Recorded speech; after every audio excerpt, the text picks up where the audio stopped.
यह कथा भगवान ने जेतवन विहार में एक कपटी भिक्षु के संबंध में कही। जब उस भिक्षु की कपटता पूर्ण प्रवृत्ति की चर्चा हुई तब भगवान ने कहा, यह पहली बार नहीं है जब उसने कपट दिखाया है, पूर्व जन्म में भी वह ऐसा ही था। फिर उन्होंने यह अतीत की कथा सुनाई। एक समय की बात है जब बनारस में ब्रह्मदत्त नामक राजा राज्य करते थे। उस समय बोधिसत्व एक बड़े सुअर के बराबर आकार के बुद्धिमान चूहे के रूप में जन्मे। वह वन में रहते थे और असंख्य चूहे उनके अधीन रहते थे। अब हुआ यूं कि एक घूमता फिरता सियार उस चूहों की टोली को देखकर उन्हें फंसाकर खाने की योजना बनाने लगा। वह उनके बिल के पास जाकर सूर्य की ओर मुख किए एक टांग पर खड़ा होकर हवा सूंघते हुए और मुंह खोले खड़ा हो गया। जब बोधिसत्व भोजन की तलाश में निकले तो उन्होंने सियार को ऐसे खड़े देखा और उसे कोई पवित्र साधु समझ लिया। उन्होंने उससे पूछा, तुम्हारा नाम क्या है?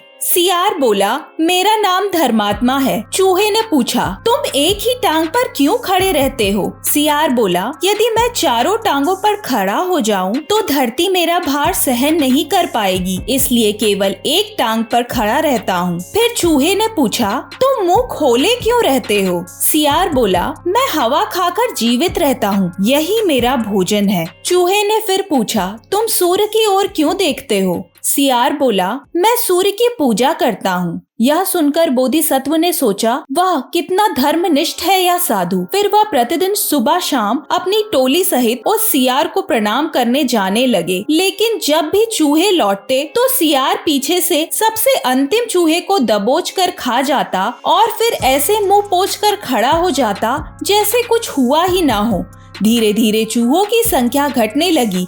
बाकी चूहों ने इस पर आश्चर्य किया और बोधिसत्व से पूछा, हमारी संख्या क्यों कम हो रही है? बोधिसत्व को भी कुछ समझ न आया, लेकिन उन्हें सियार पर संदेह हुआ, इसलिए उन्होंने सियार की परीक्षा लेने की ठानी।